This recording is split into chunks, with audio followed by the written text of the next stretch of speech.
এখন থেকে নিয়ে প্রায় 400 বছর পূর্বে। এত আগে এখানে ছিল না কোনো বসতি বা মানুষের আনাগোনা, আর এই পরিবেশেই গড়ে উঠেছিল একটা শান্তির জায়গা।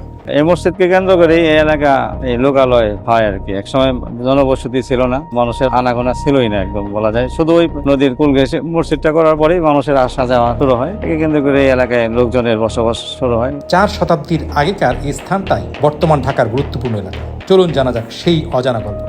আমি সাত মসজিদের ইমাম পোস্টে আছি। ইমাম সাত গম্বুজ মসজিদ, এটা আসলে আমরা আমাদের পূর্বপুরুষদের থেকে এবং ইতিহাস থেকে যতটুকু জানতে পারছি, এটা একটা নদীর পাড়। আশেপাশে চতুর্দিক পানি ছিল, তখন পানির নদীর পাড়ে তো মানুষ বেড়াতে আসে সাধারণত।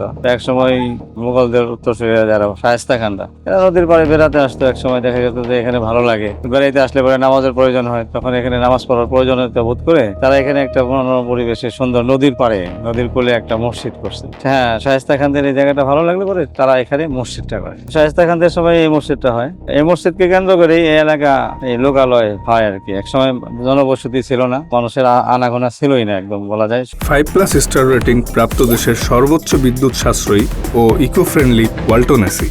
Walton air conditioner, smart comfort এখন নেক্সট লেভেলে। শুধু ওই নদীর কুল ঘেঁষে মসজিদটা করার পরেই মানুষের আসা যাওয়া শুরু হয়। একে কেন্দ্র করে এই এলাকায় লোকজনের বসবাস শুরু হয়। এরপরে এক পর্যায়ে আস্তে আস্তে শহর যখন ওই দিক থেকে এদিকে আসে, তখন আস্তে আস্তে এখানে লোকালয় হয়ে যায়। এর আগ পর্যন্ত এখানে মসজিদের পূর্বে এখানে মানুষের কোনো আনাগোনা ছিল না, আসা ঘরবাড়ি ছিল না। এখানে পরিবার নিয়ে তারা বসবাস করে নাই, শুধু নদীর পাড়ে। সাত মসজিদ অর্থ এইটাই যে আসলে আরবি শব্দ এটা, নদীর কিনারা। আর কাতিয়াউন মানে নদীর কিনারা, নদীর কিনারার মসজিদ আর কি। অথবা এটাকে কেউ মনে করে যে 7 গম্বুজ আছে, এটার জন্য 7 মসজিদ বলে। দুইটাই বোঝা যায়। এখন থেকে নিয়ে প্রায় 400 বছর পূর্বে। সেটা তো বোঝেনি, শায়েস্তা খানদের তো 400 বছর হয় নাই, অল্প কয়েক মুঘলদের উত্তরসূরিয়ারা, মুঘলদের পরবর্তী জেনারেশন শায়েস্তা খানরা। 1986 সালে এই মাদ্রাসা হয়েছে এখানে। আমরা মুসলমানদের আধিপত্য মোহাম্মদপুরের পূর্ব দিক থেকে, ওই আসাদ গেটের এই পাশটা, আসাদ গেট, তারপরে নূরজাহান রোড, তাজমহল রোড, এতে বোঝা যায় যে মুসলমানদের আসা যাওয়াটা এখানে অনেক পূর্ব থেকে ছিল, নামে বোঝা যায়। হিসেবে মোহাম্মদপুর নামকরণই হয়েছে মুসলমানদের একটা ইয়ের উপরে, যে এখানে মোহাম্মদপুর, আসাদ গেট, লালমাটিয়া, আশেপাশে যে নূরজাহান রোড, এই সমস্ত এলাকাগুলো, এতে পুরাতন ঢাকার যে একটা ছিল, ওইখান থেকে মুসলমানদের আসা যাওয়াটা এখানে মোহাম্মদপুর কেন্দ্রিক। অনেক এলাকা থাকে না, আঞ্চলিকতা থাকে, তো মুসলমানদের আঞ্চলিকতাটা এটা ছিল যে মুসলমানদের আসা যাওয়াটা এখানে ছিল। এই মোহাম্মদপুর এলাকাটাই একসময় তো ধানমন্ডি ছিল, ধানমন্ডি, ওখান থেকে মোহাম্মদপুরে আসা যাওয়া।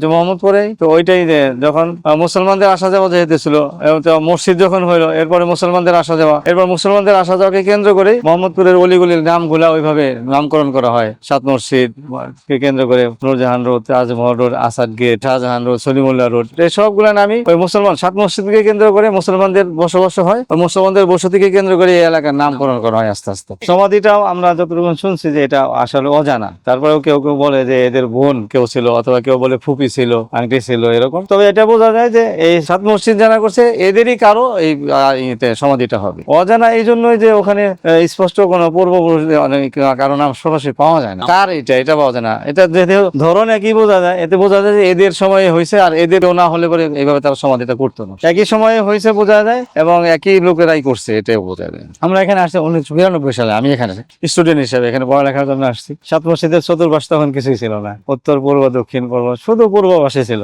তখন 7 মসজিদকে মানে মজার একটা জায়গা ছিল। আমরা খোলামেলা মাঠের মধ্যে বসতাম, আসরের পরে যখন কিছু বাদাম নিয়ে আসতো লোকেরা, বাদাম খাইতাম। পানি এইদিকে পানি, এইদিকে পানি, মাছের চাষ ছিল। বিকেল বেলা খুব হাঁটা ঘোরাফেরার খুব একটা মজার জায়গা ছিল 7 মসজিদ। এখান থেকে একদম মুসিলা পর্যন্ত কোনো বাড়ি ছিল না, তো এইদিকে আমরা হাঁটতাম, বেড়াইতাম, খুব ভালো লাগছে। ছাত্র যখন পড়ালেখা যখন শেষ হলো, এরপরে 1999 থেকে আমি এখানে শিক্ষকতার দায়িত্ব পাই। তখন আমি শিক্ষকতা করতে থেকে 2 বছর পরে 2001 নভেম্বর থেকে আমি এখানে মসজিদের ইমামতির জিম্মাদারি পাই। আমি নামাজ পড়াইতে থাকি।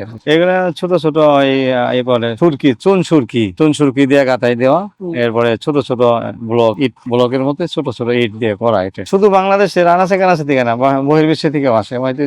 ঐতিহাসিক মসজিদ বিভিন্ন দেশ থেকে যারা ডক্টরেট করে, পিএইচডি করে, যারা ইসলামী স্থাপত্যে পড়ে, তারা এটার ইতিহাস জানার জন্য অনেক দেশ থেকে ইতিমধ্যে আমার কাছে মনে হয় যে প্রায় 100 লোকের সাথে আমার সাক্ষাৎকার দিতে হয়েছে, যে যারা বিভিন্ন ইউনিভার্সিটি থেকে যারা পিএইচডি করে এরা আসছে। সৌদি আরব থেকে আসছে, মালয়েশিয়া থেকে আসছে, কুয়েত থেকে আসছে, তুর্কি থেকে আসছে, এরকম বিভিন্ন দেশ থেকে আসছে। 7 গম্বুজ 5 পাশাপাশি বাংলাদেশের আরো ঐতিহ্যবাহী যারা পুরাতন কীর্তি যেগুলো আছে, ধর্মীয় কীর্তি যারা এগুলো জানার জন্য আসছে। আসলে সাত মসজিদ না শুধু ঢাকা শহর যে মসজিদের শহর, এটা এখন যদিও মানুষ আমরা বলি, কিন্তু পূর্ব থেকেই ঢাকার এই অঞ্চলটা ঢাকার এটা মসজিদের নগরী এবং মুসলমানদের আধিপত্য এবং মুসলমানদের বিস্তার ছিল, এবং বিশেষ করে সাত মসজিদকে কেন্দ্র করে এই এলাকায় এবং আশেপাশের মুসলমানদের বসতি গড়ে উঠছে। তবে এটা মুসলমানদের একটা বড় ধরনের একটা আলহামদুলিল্লাহ পাওয়া এবং চাওয়া ছিল, এটাই আছে এখানে।